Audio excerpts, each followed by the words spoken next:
Of Help with Natalie Cuomo. I am here with the amazing Emma Willmann. How you doing? Emma. How are you? So good to have you. Thank you for having me. I've had a crazy weekend. I want to tell you about my week. Please, I want to hear about it. Okay, there's some crazy things that have happened. Let's chat. Let's do it. Okay, so first of all. What day is today? Today's Tuesday. Okay. So perfect. A week ago today, I'm at the stand.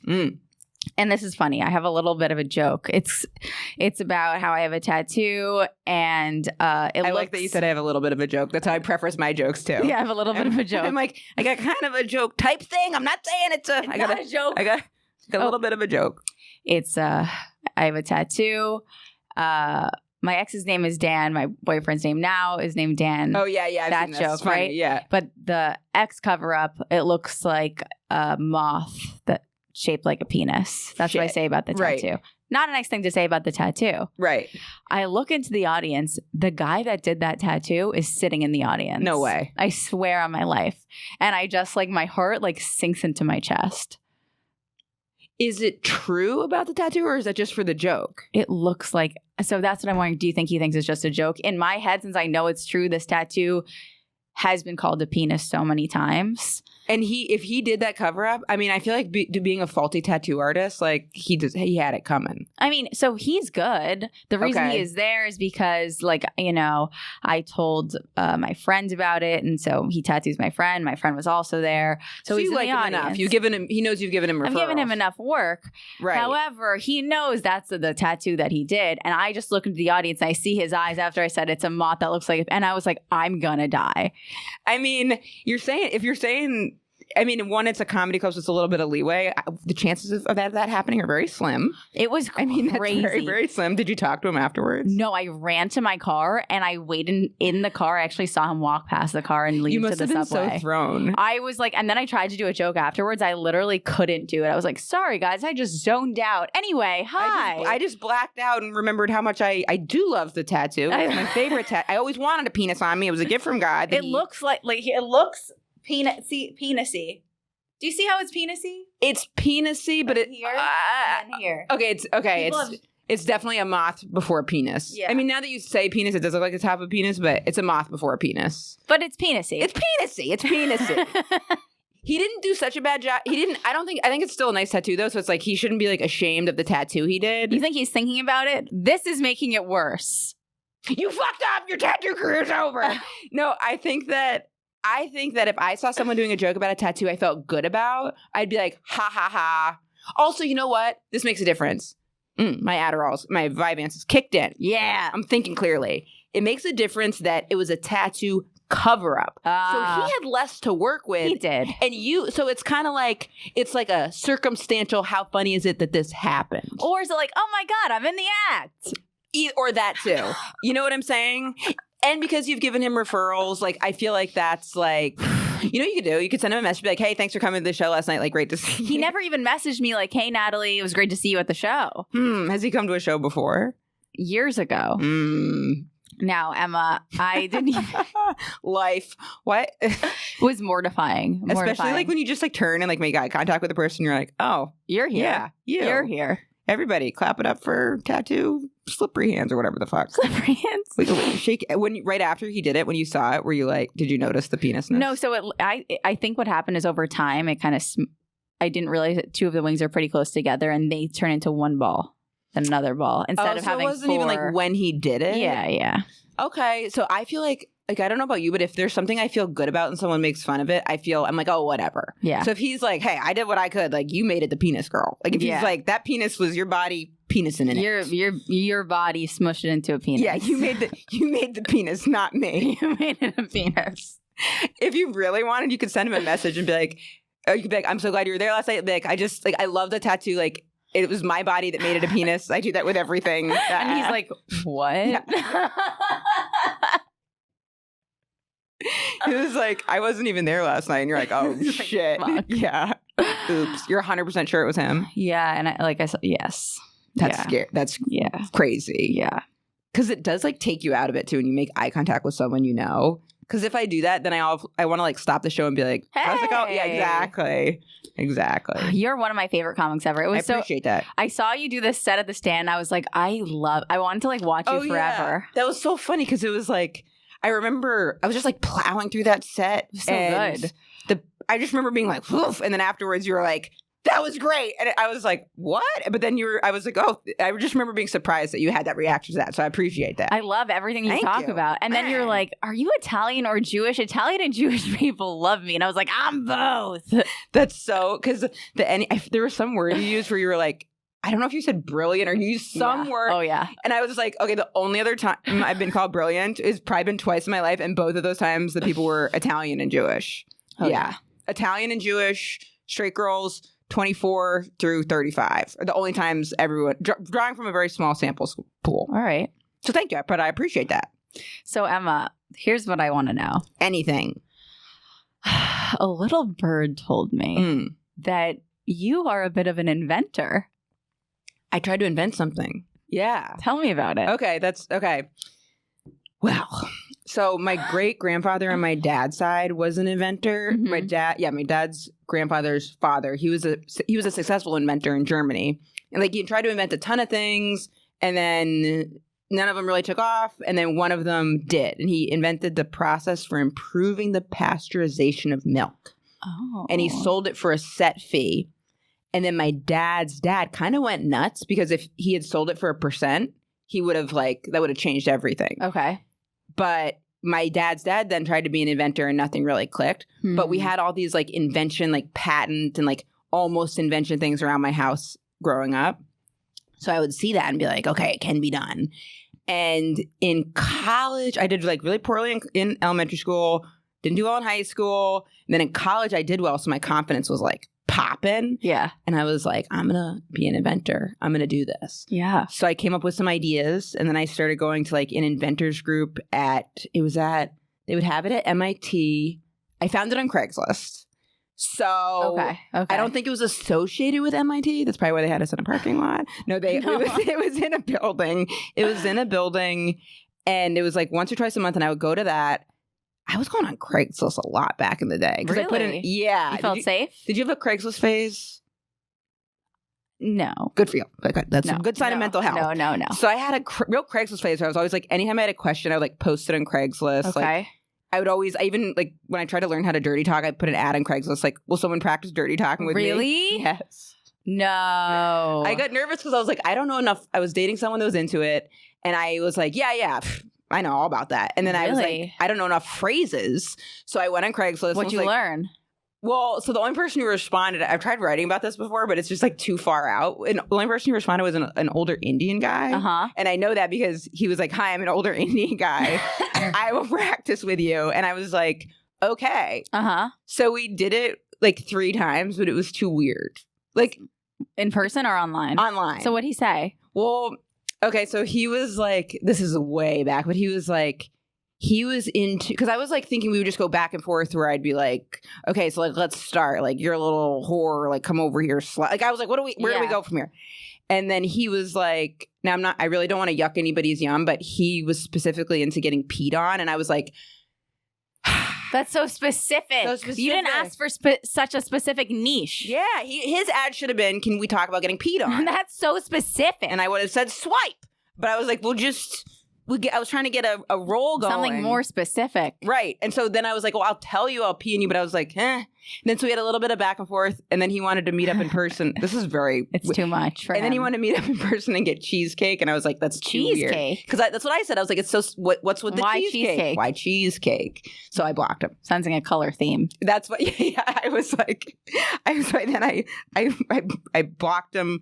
And then I was no more of that, but I'll still use Craigslist for inventions. And I put ads up. If you invented something, I'll take you to lunch. Okay. And I took some people to lunch. Really? Yes. Any cool peeps? Well, it's very Miranda July of you. Do you like her? Who's that? Oh, she's a writer, and she made that movie. Do you read a lot of books? I used to. I gotta start. And then I got stupid. I don't know what happened. Me too. I got stupid. I wasn't ever smart at a particular point, but I feel there was glimpses. But I would like to be smarter. I feel I'm in that phase where you date a new person and you start showing them your old self. Mm-hmm. And you're I used to be smart. I used to read. I used to be insightful. And now what? Wait, is it your old self that was true? Yeah, what do you mean? Like, because sometimes I'll pretend I'm like one way, and then when they get to know me, it's like I'm like, oh, that was joking. Oh, really? Or technically a lie. What way do you pretend to be? Like I'll be like, I'll pretend I like floss every night and like am healthy. But you actually were that way? Yeah. See, I think people underestimate me. Sure. I think they do. I think like later on, Dan will be like, you're cleaner than I thought. You floss more than I thought you did. Like you're more capable. Like people underestimate me. But actually, so that's good. Yeah. Because it's Set better the bar to, low. what's the saying for it's better to underpromise and overdeliver. Right. Whereas what I would be doing normally in dating would be I would overpromise. Really? And then not be good. So what is the invention? Okay, so this is the invention. So, and what happened with the Craigslist inventor thing, I took this one guy out. He wanted to go to Aubin. You felt safe? I did. But I'm from a really small town, so I don't know if I'm just like oblivious about that. Also, like I don't get near Boston? Out in Maine. Like I grew up in like no one used to lock their door in my hometown. Whoa. Everybody knew everybody. Okay. So I feel like maybe I'm probably true trusting. That was like in retrospect, that was kind of crazy of me. Yeah, it was. But we would meet at like public places. But totally. Yeah. And I remember this one guy I met up with, he was like, I want to go to Aubin. So I was like, tell me about your invention. He's describing this thing. And I'm like, wow. And then all of a sudden I was like, wait, you mean you invented the telescope? And he was like, yes. And I was like, oh God. And then I was like, I'm with a crazy person. And then I'm looking at him and it's like, he was obviously, one could assume, a person without a home. So I was like, okay, I think I've taken this. Like this guy just thought, oh my, there's like so many layers here. So we like wrapped it up and then he would email me like every day for like 3 months being like, I'd like to get lunch again or dinner or whatever. He's hungry. Yeah. And I was just like what else did he invent? Like, and it took me a while I was like, oh my God, this is so cool. And then I was like, wait, the telescope? And he was like, that's what they call it. And I was like, so all that didn't deter me. I still tried to invent this thing. It's, I'll give you the pitch. I tried to invent a couple things. One was caffeinated cigarettes. That didn't work out because it's like, it was bad. But then I tried to invent, do your pants ever scuff at the bottom from the friction between them and the ground? I see that, yeah. So I was trying to invent something that you put in the bottom of your pants. It's a clear plastic material. It's called Stop the Scuff. If you have it on, I can't see it. You can't feel it. Protects your pants from scuffing. Good for women on the go and kids who are changing in pant size. So the mom's not always, or dad isn't always, or parent is always hemming, or grandma isn't always hemming the pants. It's like a condom for your pants bottom. Stop the Scuff, the ultimate buffer between your pants and the ground. And you have it patented. Well, so I tried to get a patent, and then I met with a couple lawyers, and they were like, you have to get a patent. It's a really complicated, expensive process. And I was like, okay. And I was living at my mom's at the time working as a recruiter. Okay. And I just took the first job I got because I was like, fuck this. I'm going to be an inventor. Told everyone preemptively to go fuck themselves. Like I was like, you guys understand? I know I was in special ed, but I'm going to invent something now. Like you're going to see. I celebrated too quick. Were you in special ed? I was. Wow, really? Yeah. And I went to like, I didn't end up going to like grad school and stuff but I was like, this was it. Like I definitely feel like a chip on my shoulder. I'm not exactly totally sure for who knows what specifically, but I was going in about the invention because I was like, this is it. Mm-hmm. And I sent the product prototype to one of those like 1-800 we'll invent your stuff sites instead of doing the due diligence of getting like a patent pending or following the right steps. Right. So I just sent them any money I made. This goes on for a year. They never sent me a patent pending, in which time I've literally told everyone to go fuck themselves because this place kept telling me they were going to get me into Kmart. It was like my first experience with show business because they were like, look, this is brilliant. Like, we're going to get you into Kmart. It's a classic show business story. It's the tale of oldest time. It's Kmart instead of Netflix. Exactly. Fuck the Hollywood sign. I wanted to be in at Kmart. Yes, Walmart even. Oh my God. If he had said Walmart, I would have like... I would have sucked his toes. Who knows? I would have like anything. Like, Walmart. And so I was like, this is it. It is. Like walking through Kmart, like Stop the Scuff's going to be in here. Stop it. I remember telling my girlfriend at the time, like anytime someone would be like, Emma, what are you up to? I would like launch into Stop the Scuff. And she was like, I have to leave the room because she's like, I've heard Stop the Scuff. Like she's like getting like triggered. Like she was like, I heard the pitch. What about Scuff Daddy? Ooh. Because it's like Scrub Daddy. Yeah, that's funny. It's all yours if you want it. No. I sent the product prototype, so I ultimately ended up being a scam developer. No. Yes. And I was so crushed. What happened? He never sent me anything at all. And I kept, but it took me a year to figure this out because And I remember when I finally figured it out, I was like, you're a pariah to the American dream. And then they hung up and I kept trying to call back and I could never get through. So I looked them up in the Better Business Bureau and there was like all these lawsuits filed against them. So I joined one of those like mega, like everybody that is suing, like call this number. And I like joined that. But I was crushed and I felt really stupid because everyone was like, you're inventing something. Who is this you're inventing it with? And I was like, they're making a prototype.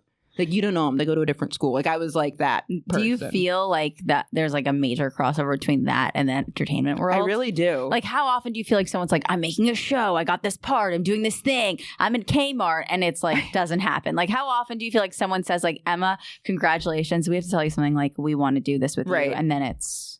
I'd say it's definitely lots of overlaps. But the other thing, too, is it's like... It's a fine line because I do love, like, it's like, are people not supposed to be like enthusiastic dreamers? Right. Like, are we supposed to, but then there's like a fine line. Mm-hmm. I mean, obviously this person knew I wasn't going to be in Kmart. So it's like, if someone has no intention of doing, it's tough because like you want to like keep hope alive. You do. But I was crushed. Yeah. Have you ever tried to invent something? Saying no is totally okay. I love the show Shark Tank and I've always wanted to be on it. And the reason I want to invent something is literally just to be on the show. I bet you could make that happen. I think. I just want to be on the show. I don't watch the show because it makes me feel like sad because I'm like. Because you're like, yeah. You could go on. You could go on. I don't know. Get cremated, eaten alive. And I also never got the freaking prototype. It's upsetting. It was upsetting. That. And then the other big idea was the granny grip. Because I was at my grandma's house once and I saw her trying to get into the tub and her knees were shaky. And instead of running over and helping her get in the tub, I took out a notepad. I should have helped her. And I started being like, it's tough for old people to get in the tub. So it'd be a glove that you put in your hands and it helps you lower yourself in the tub. Don't flip the granny grip. Don't slip the granny. Oh, you're brilliant. That's what I'm saying. But the issue is, once they're in the tub and they have to get sudsy, the grip would rip up their skin. That's not good. They have to take off the gloves, and that's hard for the grannies. Hard for the grannies. Holy shit. Yeah, so saying I'm an inventor is like, say a little loosely, but that is like, that was my big dream. That's what I wanted to do. When did it become comedy? I went to this party pretty quick after Stop the Scuff was busted. This friend of mine had a crush on a girl, and he was like, will you meet me at this house party? I met him while I'm walking down. He's like, let's go. She's here with someone else. And as I'm like turning, I saw a girl doing comedy in a corner. Natalie, this was a tough setup. It's in a basement. It's like dripping basement. There's like tons of beer kegs everywhere. So people are like getting kegs. She had a karaoke, one of those like karaoke boom boxes and a mic that keeps going out. And she's like silently and like very quiet in a corner like, and then I was like, what's the deal with like bananas? And people are like looking and not rough. Right. So I went over, but I think I just was impressed that she kept going and was doing something different. And then I was like, afterwards, I was like, what are you doing? And she was like, oh, you couldn't tell. Like, that's not a good sign. I was doing stand-up comedy. And I was like, oh, cool. How? And then I got interested in it from that. Because to me, seeing someone in a corner by themselves, like just having a really tough time, I was like, yeah. I think it was like she matched how I felt inside. Like I was like, oh, I feel like so different too. And then there you are. And then I was like, I got interested in it. And I was definitely always like a quirky, weird kid. Same. Yeah. Were you a class clown? No. Were you? Kinda. Yeah. I was goofy. You're goofy. I was goofy, but like not in the way where everyone's like, yeah, we like her. What was it? Well, I also went to a really small school. Yeah. So I think that like fostered more of like a community. Oh, my school was 370 kids in the entire high school. Wow. 2,000 people in the whole town. And that's like kids are getting like bussed in to go to the school. That's so nice. Definitely community. And people weren't really, it was like a lot of characters. Was your high school really big? My high school was small, but it's so funny because I just did, Brendan, I know you're doing his podcast next week. I just did his podcast. Nice. I talked about how weird my high school was. He's and awesome. I'm starting to write about my high school a little bit because it was it was weird. Was it like it was like in Queens, and it was like the first year was in one building, and then we moved schools. It was in Elmhurst the first year, and then it was in Long Island City the next 3 years. It was the first so that's year. A big move. It was a big move for the whole high school. I was the first graduating class of the high school. It was, and we had like 150 people in our. So that's small. It was small, but it was on a floor of a building. It was just. weird. Was it alternative or was it public or private? It was public, but like you took a test to get in, but it was like supposed to give like college credit to underprivileged kids. So that's cool. Yeah, but it was like not so So much. we didn't have gym class the first year. We had Afro-Caribbean dance class we had to take. Speaking of specific, that's so specific. Yeah. I would have died. I got a B-. Pretty good. Pretty good. It's not good for the GPA. Not good for the GPA, but also like, how are you supposed to? I mean, I'm going out on a crazy limb here, but I guess you maybe didn't grow up doing Afro-Caribbean dance. No, they had a drummer, Jamaican drummer, and a dance teacher. Wow, Mr. Tiba and Mrs. Boyce. Yeah. So I would have had a hard time with that because I'm dyslexic, and so like when I'm trying to learn dance, I do it backwards, and I get like it's not a good situation. It wasn't good for anyone. That's tough. Embarrassing. There was no one that like just like fucking killed it. Oh no, there were people that killed it for sure. There were people that killed it. I did not kill it. Yeah, no, not it was not good for me. But a B- is pretty solid for. Well, where do you go from there? A C, right? And then you fail. So there's really not much else you can do. Right, I get it. I get it. It's okay. It's boy. Okay. You can go back and say. I have some prepared topics. Wait, do you have any footage of you doing the dance? No, I don't. I do it for any guy when it gets serious. I have that, but instead it's of pictures of me when I was in high school, and like there's the different phases of it. There's ones with picture of me like where I'm in like prom, like a pink prom dress. So I'll show them that like when we're really serious, I'm like here. Or pictures of me when I was a really chubby kid. Yeah. But I got rid of all those pictures. Now I wish I hadn't. Why'd you get rid of them? Because I was embarrassed. I wish I hadn't done that. Because now I'm like, yeah. It was like I did it. It must have been when I was in college or high school where I was like, ew, like get rid of these. And now I wish I shouldn't erase my No. self. It's like the sweetest thing to hold on to. Totally. So, okay, what do you think we should talk about? Should we talk about life these days? Mm-hmm. Fucking life. Relationships, or just some classic advice? I've got the best advice I've gotten. Okay. I have that, but I can save it. If we're talking about life right now, the big thing I got going on right now, which is I don't know if you have any insight into this, but I've been struggling with stomach issues. Really? Yeah. And I haven't taken it seriously. I've been struggling with stomach issues for like 6 years. We're talking big issues. Tell me. IBS. Okay. But it's not good. There's a huge problem. And I was supposed to go see a doctor yesterday, and I didn't go. The reason I'm going to say is because I figured out they didn't take my insurance. The real reason. I'm scared. Like, I'm scared to get better, and I don't even want to look and figure out what the fuck it is. Why are you scared to get better? I'm scared because, like, I've had this for, like, I've had stomach problems longer than I have. Like, I've been in the closet about stomach problems more than, like, anything else in my life. Really? Yeah. So, okay. And it's been fucking embarrassing. Well, that's okay. Everyone has stomach problems. Really? Yeah. A lot of people have stomach problems. I feel like talking about, first of all, there's nothing funnier than poop ever. Kind of. Oh, this is the other thing. I've tried joking about it now on stage, and it's so funny because usually, so what'll happen is I'll do it usually in the middle of the set, and like 2 people in the room will be like, thank you. What do you say about it? I was talking about that I have ADHD and IBS, and that I identify with IBS more than anything else. Like if there was like a gay pride parade, ADHD parade, and IBS parade in the same day, I'm going IBS every time. And I just like do some stuff about that. But I see people kind of being like, what? And then I was like, oh, they probably think I'm just making like poop jokes, but it's so much more. Like it's like the isolation you feel from having, like there's one thing to be in the closet for being gay, but like being in the closet for like having to like leave your cousin's wedding because you're going to poop your pants, like that's a whole other situation. Yeah. So I've been trying to write about that, but I don't know how common it is to have. How do you get rid of it? How do you prepare for it? This is the thing. You have to do like an elimination diet. You have to stop eating processed food. You have to get a bunch of tests because it could be something bigger going on. Do you so think I'm scared. it is? I don't know. I'm scared. No, I think you're okay. Let us pray. Let's pray. Okay. Because I mean, I'll go to the doctor about, and it's such bullshit because like I'll go to the doctor about, like I'll get Botox every 5 months. Like I go to that, get my teeth cleaned. I care about health and wellness, but yet here I am, like every month having some type of situation. Oh, just once a month. That's a lot. We shit our pants once a month? Yeah, kinda. That's not that bad. Are you sure? I mean, have you seen anyone? Has it been like when I poop my pants? Yeah. I've been out in public, absolutely. Really? Yeah. What's the worst place that it's happened? In some weird ways, I've been like blessed in some weird ways that it's never been. Never at a show. No, never at a show. Why do you think?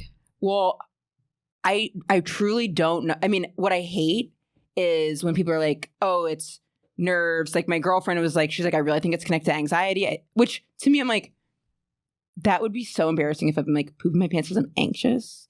But it's probably connected to a lot of stuff. But when people, like, I don't know if you feel the same when people are like, you need to learn how to relax. Like that stresses me out. Yeah, of course. Because I can't like that's like trying to come. It's like I'm like thinking if I think about having to come, forget about it. Totally. I had a trick because I've been with some people that are like, you know, like I have a hard time coming, and everybody is different, and like also there's nothing worse than like being with someone who's like, well, I'll make you come, and then it's like, oh God, you're like, you have to think about it the whole time. That's like, awful because you don't want to feel pressure to do that for them. Awful situation. The only thing I learned that seemed to sometimes help the situation I would tell them they can't come. Like I'd be like, you can't come, and then I would be like I notice if you like choke them and do a bunch of teasing, but then you're like, you can't come, and then they're like, I might come, and you're like, smack that, you can't come. That would help them come. I noticed. Yeah, you're good. You're good at what you do.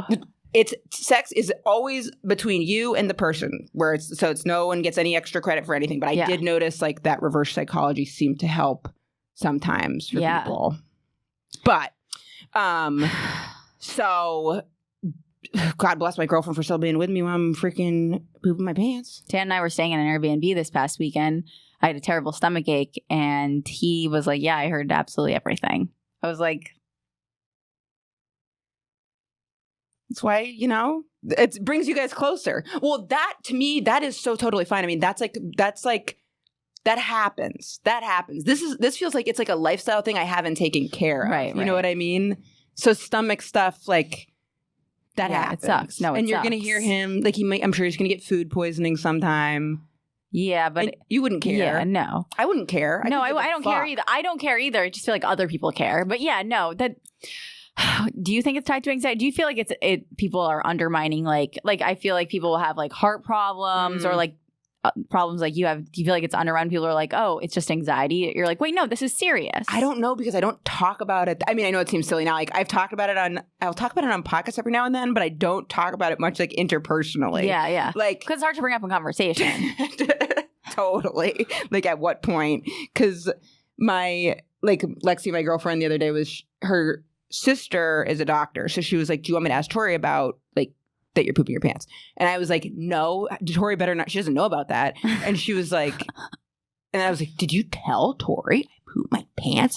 And she was like, I'm like, you talk about it online, like anything you say online is fair game for me to then share with my sister who's a doctor. And I was like, I can't believe this. And then I was like, okay, sorry, you're right. But I was like, no, don't tell her because I was like, how often does she think it's happened? Right Does she know once, twice, 100? And then you're like, go to a family dinner. You're like, hey, Tori. Exactly. Like, just, I'm not pooping my pants right now. Give me a minute. It could be linked to coffee. It could be linked to I eat a lot of processed food. I feel really bloated lately. How's your diet? I just stopped smoking cigarettes a week ago. Congratulations. And eating That's meat. Great. So you stopped cigarettes and meat at the same time? Yeah, I feel disgusting. It feels so bloated and I feel so gross.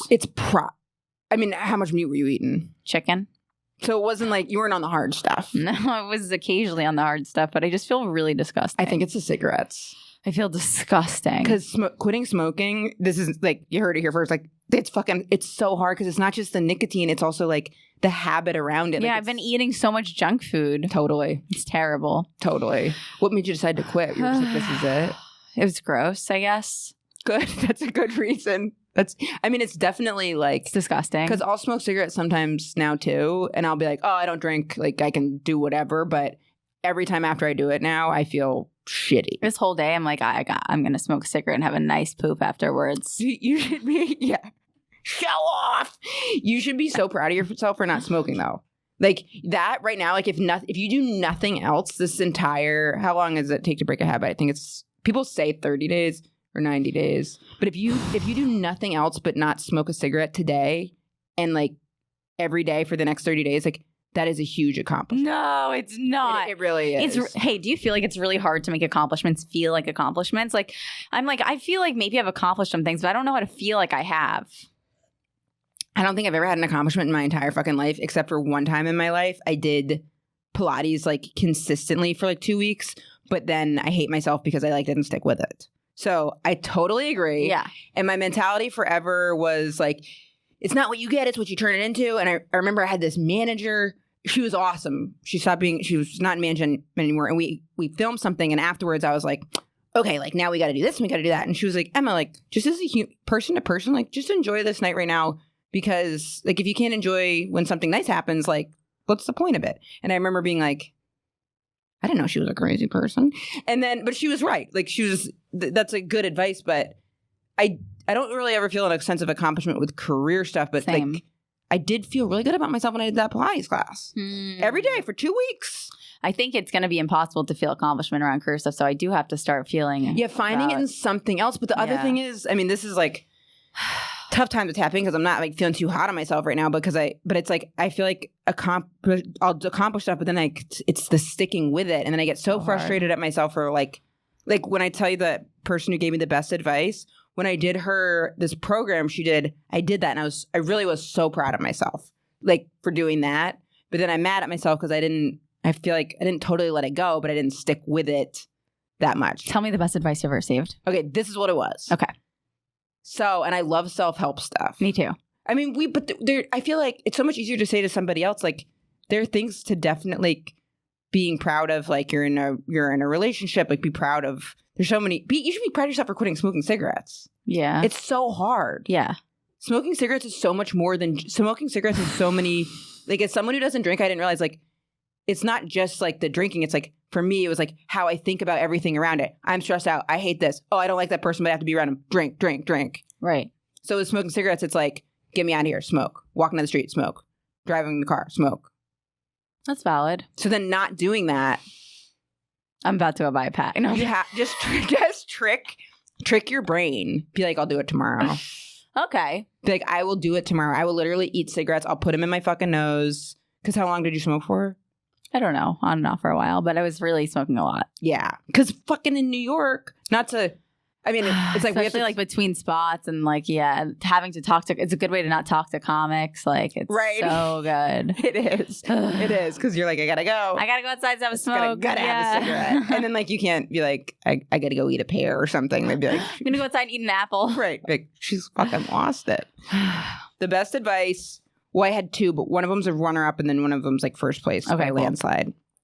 The runner-up was I hired a life coach years ago and she told me compare and despair. And when she told me that, I was like, she's a fucking genius. Oh my God. And then I told someone else that and they were like, that's like a stock line. Like, how much did you pay this woman? I had paid her $800 to tell me something that you could like read on like a live, love, laugh. But I like that one because it was like every time you compare yourself to someone, it's going to lead to despair. Mm-hmm. So I think that's a good one. Compare and despair is good advice. But the best advice. Okay. I want to do it justice. All right.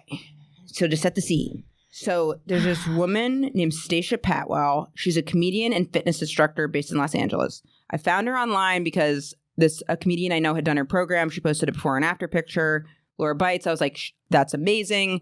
I'm going to reach out to her. So I reach out to her and this woman is incredible. Like, it made me understand. This is going to sound so crazy, but like Lexi and I were talking about, she was talking about like going to church. I was like, oh, I get it. It's like you want to be around people that like rev you up for the week and like a spiritual experience and turn it over. If Stacia started a church, and Lexi was like, oh my God. I was like, if she started a church and we could just go hear her talk for 2 hours about like how to handle this and like do that, I would go. If she texted me right now and was like, and now we go to fight and walk into the water, I'd be like, okay. Wow. That's how much faith I have in this woman and the program. Okay.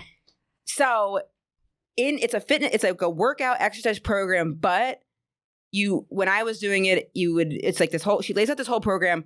But one of the first times we did the workout, like I'm a bitch. Like in terms of, like I complain a lot. So I was like, ow, like this sucks. And I was just warming up. Like as I got to know her more, I would complain more. But in the beginning, I was like, ow, I hate this. I hate this. And she was like, yeah, this sucks. And I was like, what? She was like, it does suck. You're totally right. And I was like, usually someone when you work out, they're like, no, it's great. Like power through it.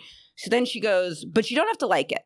And I was kind of like, huh? And she was like, people, and I'm paraphrasing it, but she was like, people a lot of times like think they have to like everything and then they just give up. She's like, you don't have to like it. And now sometimes I log into her Zoom classes and like that's like a theme she like keeps on hitting. She's like, do it for yourself tomorrow, do it for yourself later to feel good. Like, you don't have to like everything, just do the thing. And I was like, it's such good advice. And it was like, the way that she said it, just like keeping it like, and she was like, I don't take credit. She's like, if you do these things, you will get these results. Like, the difference between you and the person living the life that you want to live. And obviously there's so many variables. Like, I'm not trying to like, gaslight race, class, gender, all of these things, but just for intensive purposes, like, the difference between you and someone who has the things that you want is like, they did the work to then get there. So like, you want, a lot of her stuff is about getting a certain type of butt. She's like, you want this butt? You do these things. You don't have to like it. You don't have to like it. So I started applying that to, like, I got audited and then I had to organize my taxes, or like, my life is a fucking shit show, clusterfuck, total mess. And I'm like, I don't have to like it, but I have to start to face it. Because if it was up to me, I want to just like be in bed, watch porn, eat, drink, crawl up in a ball, and like, I don't know, eat donut holes under a bridge. Like, that's what I would like to do. Me too. I dream about that. Oh. I have this ongoing fantasy where I like get in a little like orb, and it's in the side of the mountain in Switzerland. I just get in there and I get to watch TV, and I get to like, if I could just like watch my life play out and not have to be in it. Why do I want to be so comfortable? It's very exactly. Goggins of you. Very which? Goggins. Oh, yes. Yeah, I thought you said a philosopher I didn't know. And I was like, yeah, but Goggins, yes, totally. Because you don't have to like it. Right. So she mirrors him a lot. Like, she is, as I see him, I'm like, oh, there's so many similarities here. 100%. Like, but it's like that type of just the mentality of like, can you do it? You can physically do it. Or like, like in terms of like editing clips or certain like career things where I'm like, this is awful, but it's like, but I don't have to like it to, who am I to like everything I do all the time? Then what would life be? Right. We would just figure something else out that we didn't like. Right. Like, we'd be like, say you had a massage therapist 24 hours a day. He'd be like, I can't get any fucking peace with this fucking guy. Like, I'm just trying to walk around and he's always rubbing my back. Like, I can't go out here. I can't go out there. You know what I mean? So it's like anything that we would really like, then you just, I think it's part of the human condition to just like find things we don't like about it. But also in terms of like self-improvement, it's like, you don't have to like it. So I try to. And she also said once, she was like, we spend so much time like hating ourselves and beating ourselves up. What if you just tried for right now, like just a moment, like yourself, like right now, and say, I'm the best. And I tried that. I didn't stick with that, but I like that. I like it too. Because it's like when you start to be like, I hate myself, I'm a piece of shit, then be like, nope, I'm the best, I'm the best, I'm the best, I'm the best. I feel like I'm good at so I feel like I like will get into a zone of, I feel like I'm good in certain points of my life at maintaining a certain mindset, but then when I bring in other variables, it's hard to maintain it. I totally understand and relate to that and feel that 100%. Yeah. I really relate to that. Like, for me, have had that definitely in the past in relationships where it's like I'll kind of get some sense of like a routine or stability, and then I'll be in a relationship and I'll kind of just like lose any me time or anything that I was doing.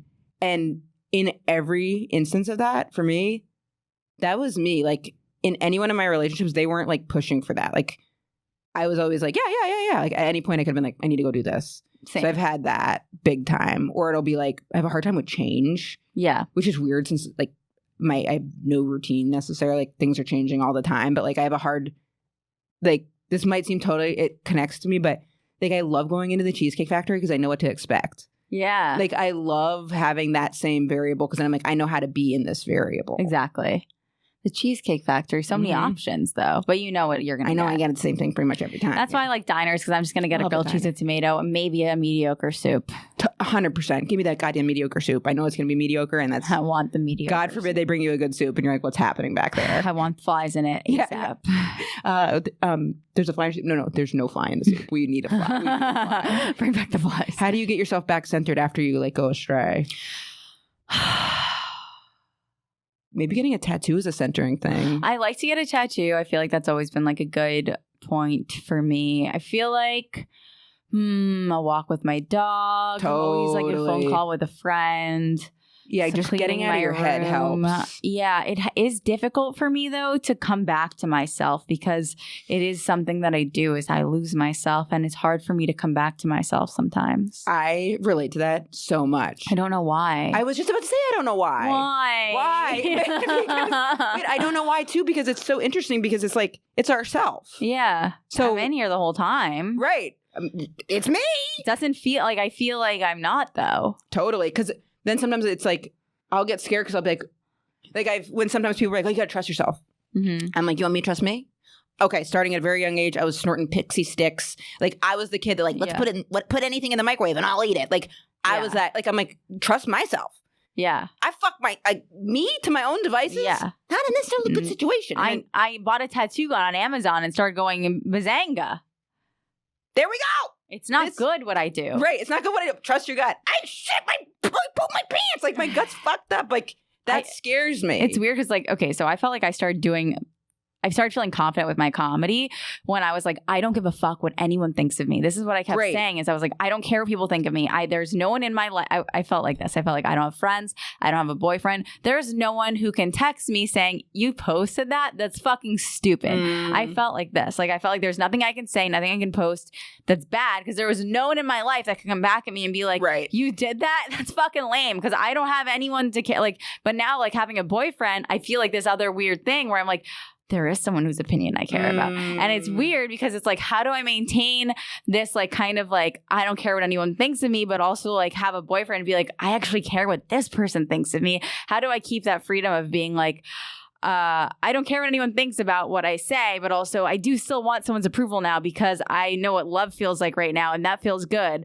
So I want this person's approval. Do you know what I mean? I think that's so doable. I think that's a really, really doable and probably a really good one. Yeah. You know what I mean? Because it is good to have someone who you like feel love and care about what they think. And then also you can, I mean, it's like, you know that, you know what, like I care about what they think. I value and respect their opinion and I like want their approval, but also they feel the same way about me. So I'm sure if they were like, hey, like that was bad. And you're like, I don't think so. You guys can have a discussion about it. And maybe you'll be right. Maybe they'll be wrong. Maybe they'll be right. Maybe you'll be wrong. But I do think it is good to have some people you're close to where you do care about what they think. Yeah. You know, as long as you, and then like trust, like they have my best interest in mind. So. Because it is good to have people. I think it's good. Opinion. But I relate to that so much. Like I am an isolator for sure. Yeah. So like I'll be like, which is weird. I'm like an outgoing isolator. So it is weird then when you like care what someone thinks. But I think that is good. I think it's good to have feedback, and they're definitely like, especially in that instance where it's like having someone that you know that can. Oh man, I had this therapist once. She had a word for it. Like when it comes to life skills, I feel like I'm always like I sound like someone pretending to be a person because I'm like grasping at it. But she said it's mirroring. So like they're mirroring to you, and so you see yourself in a different way. So like it's giving you feedback and it. Like, say you and I saw each other all the time, then I'd be like, oh, like, are you okay? Like, I noticed today you did something, like, different than you normally do. Then I'd be like, oh, maybe I'm not. Like, because it's like the person's with you all the time, so they see you. Interesting. That was maybe a bad example, but do you know what I mean? Yeah. Like, it's like you're having someone see you really intimately who you care about. I think that's vulnerability. It's vulnerability. It's vulnerability. It's funny. That can be good. It is good. And then learning how to be vulnerable and still open is like another skill. I feel like it's just another skill because I was like, all right, I feel like I know how to like openly be myself when I feel isolated. Like now can I still feel open and myself when I feel vulnerable? Like that's like another stage. It's like, all right, now I have a person in my life that I value. Can I still feel open and like performative and like expressive of my creative self while I feel another level of vulnerability? Like that's like a new thing to tackle. I think you can. Yeah. I think it's like for sure totally doable. Yeah. It's just like another layer. It's weird. And also trust is weird too. Like trust is like, you're like, it can just be kind of like, I remember my girlfriend said this once because I'm dramatic. Like I'll be like, I didn't just hurt my finger. Ow, my finger. Yeah. I'm not sick. I'm sick. I don't feel good. Like what's it? Yeah. I don't know about this person. I'm not gonna do this. Right? Like that. Yeah. And then she's more like even keeled. And she said once she was like, I'd talk about it with my therapist. And I think that you were maybe not used to being heard as a kid. So then like you got louder and louder to like try to be heard. And I was like, and then she was like, I always felt like I was like listened to as a kid. I was like, that's radical. Isn't that radical? And but she was like, so sometimes like when she'll be like, I had to like learn to trust like that. Like she'd be like, I hear you. And then I'd be like, what? Yeah. And then it would kind of diffuse it. So just like trust that the person is on your side. I say the same thing over and over because I feel like if I don't say it like 5 times, people won't remember. But other people don't do that. And I feel like a similar thing. Like, yes, you've told me like 80 times, Natalie. I'm like, yeah, but you won't hear it if I don't say it like 5,000 times. I think that is really relatable too because it's like, or people do that. Like I know my sister like we reacted to our childhood like very differently. We're like she's like extremely organized, like very very organized, very on it. And when it comes to planning, like she will plan every single thing. And there's been times where I'm like, Katie, like let me do some of that. And she's nervous, like if I don't do it, she's like, it won't get done. Right. Which I totally get, because like that's like a coping skill, like developed from like being a kid where like things didn't get done unless she did it. Yeah. Whereas I was like, well, I just don't give a shit. Like I'm gonna like smoke or something. So I get it. It's like you're saying it a bunch of times because at some point in life, it's like you're like, I had to. Right. It's weird. I think. Yeah. Or I don't know. Did you feel like as a kid, did you not have to repeat yourself? No, I feel like I did for sure. For sure. Which it makes sense. Like all this stuff like plays out and you're like, it's just crazy sometimes too. Like when you voice it and it's like, oh, like so many people go through this and it's not, there's a lot. I feel like when you just let things sit in your head, like you feel like you're the only one and then you say it out loud. And then someone's like, oh, yeah. Or then someone's like, oh, I totally get it. And then they tell you something about themselves and you're like, whoa, like, oh, perspective. Yeah. But I get it. I really think that's very achievable. Yeah. I feel it's weird to feel confident in some ways and not in other ways. Yeah. Should we pull a tarot card? Let's do it. Are you feeling more cosmic cunt or woodland wardens? Woodland wardens. Also, like, let us know, like, if, like, let Natalie know, like, if there are like tips in how to do that. Like, I mean, I would imagine like share them, please. We love a shared tip. Yeah, love a tip. Like, because it's like, I don't know. I could have been wrong about that mirroring, of course, but I really strongly feel like from what you said, like that's like a healthy, like good one to be like, okay, no, like I can do this. I think. Yeah. All right, I'm gonna shuffle. Do we know what we're gonna draw the card about? The episode. I don't know. What are you thinking? The episode? Oh, I've never done an. So I always go to like career stuff. Let's do that. But like I always. So I love tarot cards so much. You do? Yes. There's an oracle deck. That I've never done that. Okay. So there was this woman who I used to have draw tarot cards for me over email, and I did it so much that at one point she wrote me and she's like, "Okay, Emma, I'm going to ask you to start like." She basically like thinking for yourself here. She's like, because I can't like. Just like as person, we had back and forth. She was like, you're really cool. Like, I like you. Like, you're like cool. She's like, so I'm just gonna say, as a person, like, you don't need me to draw a tarot card about everything. Oh my god, okay. This will be career. So I haven't done this in a while because I'd be like, should I move to New York or LA? Should I be with this person? What do you think of? Oh my god, career for sure. Let's go. You first. Your career first. What are you feeling, Emma? I really want you to be the guiding light here. Okay. Let's do mine career because I'm shuffling, then you shuffle and we do yours. Okay, cool. I like please, it. Jesus, don't be like a dead rat or something. Are there any like? It's okay. Whatever it is. Whatever happens, happens. Whatever happens, happens. I surrender control.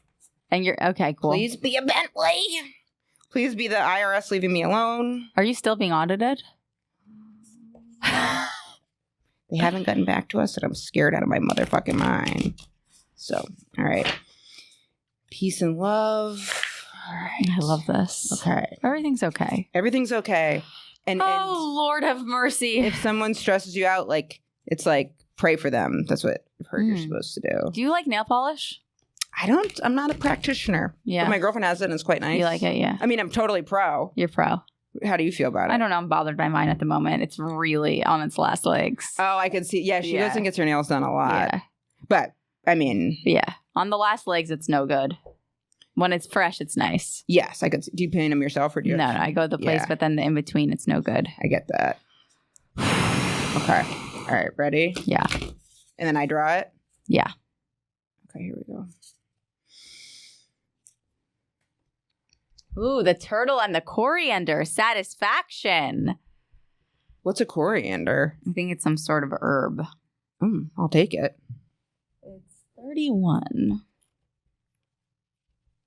I've never used this type of deck before. So cute. Right? So cute. The turtle and the coriander calls us to be satisfied with what we have been given or what we have achieved. It invites a moment of rest and reflection. Perhaps due to Aesop's fable, The Tortoise and the Hare, turtles are symbols of patience and good health. In this folktale, the slow but determined tortoise wins its race against the speedy but distracted rabbit. The turtle triumphs by pacing himself, illustrating the adage, slow and steady wins the race. Similarly, in the Victorian language of flowers, coriander indicates concealed worth, reminding us that things may not always be as they appear. In other words, a dedicated tortoise who puts in the work can achieve just as much, if not more, than the swiftest rabbit. Slow down and enjoy the journey. Avoid rushing toward your goals for the sake of winning. Arrive in your own time. This feels very personal. That was good. That was good. So this is like not what I am, but like what advice I should work towards. I suppose that was your reading of the day from The Turtle and the Coriander. God damn. Should I go take coriander? I think it's an herb you could put on your dinner. Okay. I don't know. Go on. There's an herb shop right near my apartment. Why not? Yeah, I went in there. I was like, went in, and I see it all the time. Then I went in, and I was like, it's crystals and herbs. Oh, wait. Do you live on the one with the strip where there are 3 of them? No. On the Lower East Side? It's in the East Village. So I went in there. Wait, there's a crazy one with one has sage, one has crystals, and one has... It's got all those things, but it's in one storefront. All right. So when I first went in there, I was like, oh no. Yeah. I was like, Is it on 10th? 9th. Okay. And 2nd or 1st? Yes. All right. So that place fucks me up. Fucks me up! Do you talk to them there and tell them your issues and then they give you the sage that's right? Let me tell you something. Because I got 2 different types. I got grandfather sage and I got common lemongrass. Okay, but yeah. I went in, I'm like, do you have anything to help with the IRS? They're like, what? And I was like, I haven't been audited. Like, I'm having dental problems. Now I'm going to go. I mean, like, I'm trying not to go in there because every time I go in there, I buy so much shit. Same. Did you buy the liquid? Did they give you the liquid stuff? I haven't bought liquid, but I bought so many different herbs. I made the teas. And I really think the tea helped. The allergy tea killed it. I need help. I want to get a liver tea. I want to get a detox tea, liver tea. I could go. See, this is the thing. I've gone in and talked about my freaking taxes, and yet I haven't gone and been like, oh, I have stomach issues. I thought you were about to say, I mean IBS. Never mentioned it. I'm having anxiety right now. I feel it. I mean, I feel your anxiety, but like I feel that. I feel you in that. Oh. It's okay. Like mine is tangible. Life is hard sometimes. And it's okay. Yeah. All right, now we're going to do your card. All right. Wait, Natalie, of course you're having anxiety. You quit smoking cigarettes. That's the thing. But I take Wellbutrin. I feel like it should be simple. I take Wellbutrin too. I say that every time I fucking take the Wellbutrin. As a side thing, Wellbutrin, do you forget to take your Wellbutrin sometimes? Because I do. And then that makes depressed. me sleepy. I get depressed. And then I take Zoloft as well, so that fixes it. No way! Yeah. Anybody else? Zoloft and Wellbutrin. I've been on this combination. Great combo. Mwah. When you remember to take it, that's the thing. If I remember. I forget. But I feel like a crazy person with all my pill bottles because I take different things of Zoloft. So I have one thing of Zoloft and this thing and one thing of Zoloft and this thing. And then a Wellbutrin. And then I'm walking around with all my pills like jiggling on the road like... There's this comedian, a partner on Charlotte, and she has a really funny joke about like, there's no way to look like you have your shit together when you're picking up your pill bottles. And I was like, yeah, I get that. Because there's been so many... I remember I was standing outside a comedy club talking to Ashley Gavin, and we were just talking, and I like flung my backpack around, and my Adderall bottle must have been open. Adderall pills are going everywhere, Wellbutrin's everywhere, and I was like still talking. We were just like picking up my pills, and she was like, "Are you okay?" Like I'm just used to. Yes. So I get it.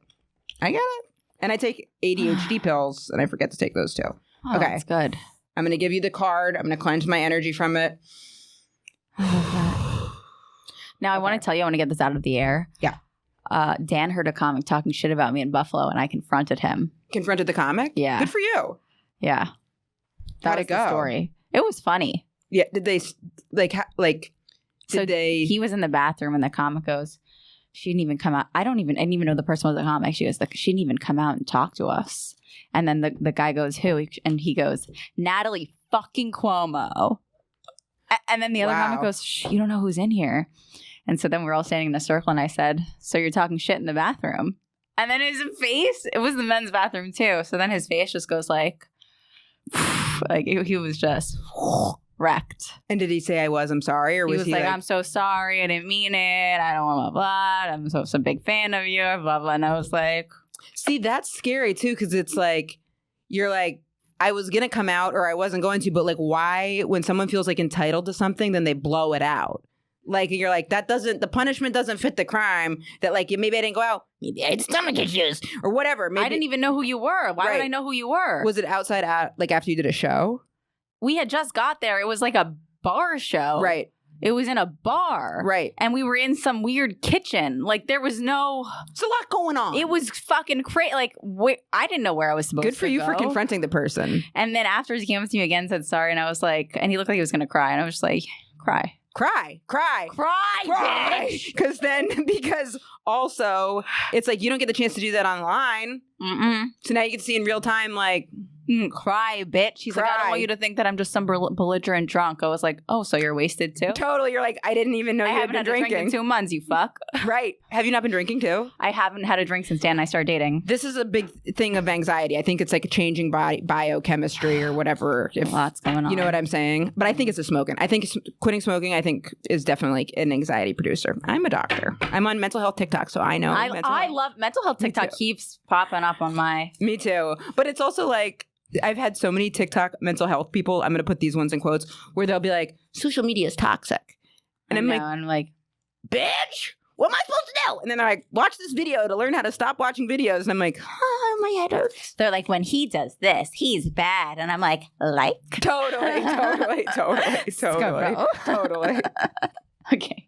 All right, we're going to do your card. Career. Hope it's good. Good career. Good positive career. And I think also it's like these, it's not necessarily good or bad. It's like more like what we need to hear. Oh, what I need to hear. What I need to hear. You're right. It's literally what I need to hear. Okay. So true. Because that's what this one was. Because part of me wanted to be like, fucking look. Right. The elk and ash strength. The elk and ash strength. I didn't say into the mic. We got to go back to the mic. Okay. We do need strength right now. Number 8. That just like, this, like, I'm a believer. Elk are colossal creatures crowned with substantial antlers. Known to cover great distances over difficult terrain, they are symbols of strength and endurance. Likewise, ash trees are sturdy and resolute, able to flourish even in harsh environments. You are called to gather your strength ahead of a challenge. Shit. Face it with confidence in your own stamina. Tame any unruly elements that try to derail you. Ooh. Interesting. Unruly elements. Okay, so I think the strength like really pertains to not smoking. Oh my God! That's strength. Not smoking is strength. It really is. The water is going wild. You're like, that's strength. I feel like these are good fucking cards.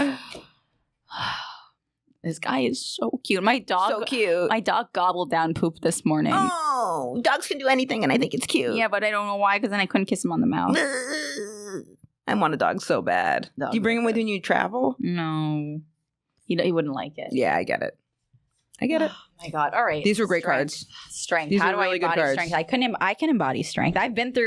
We've been through it all. We can stay strong. Totally. And nothing can be worse than what we've already gone through. You can famous last words. Walk out here and get hit by a car. But Emma's just taking the coriander with her. But also I think that it's like the strength, it's like you can fake it till you make it, be like, I'm strong. Mm-hmm. And then you will be strong. I ran 8 miles. What the fuck? Yeah. That's giving me anxiety. I ran 5 and then 3. That's amazing. I did a workout yesterday and I felt great. I hadn't worked out in a while and I felt so good. Running, I am scared of, but I do get my steps. I get those steps. Not every day though. I was so proud. I was on a streak. It's hard. For like a year and a half. And then I was so depressed and I said, I don't even want to get my steps. Oh, I know. And then my girlfriend said, have you forgotten to take your Wellbutrin again? And I go, yeah, but that has nothing to do with it. And then I'm like, oh. And then I start taking it and I'm like, oh, maybe it is something. You never want to think that it's that simple. Like, I'm like, it's not the Wellbutrin. Yeah. It's that things are a mess and you know, I'm an idiot. Life is hard and Right. But then you're like, I'm very emotional around my period. Same, which is about 3 weeks before and 3 weeks after. Same. Yeah. I'm trying to figure out how the hell to deal with that too. But it's okay, day at a time. We're lucky to be here and have opportunities. Gratitude. Where can people find you, Emma? Gratitude is the attitude. I like that. Yeah, I definitely didn't make that up. I've heard it somewhere many times. I'm on Instagram at I am Emma Willmann. I always try to really engage on there. I love Instagram. I'm on TikTok and I'm on Facebook. Emma Willmann, Emma Willmann, Emma Willmann. I love it. And as always, at Natalie Cuomo _ on Instagram, at Natalie Cuomo everywhere else. Join the Patreon, patreon.com/Natalie Cuomo. Thanks for watching. See you next week. Bye.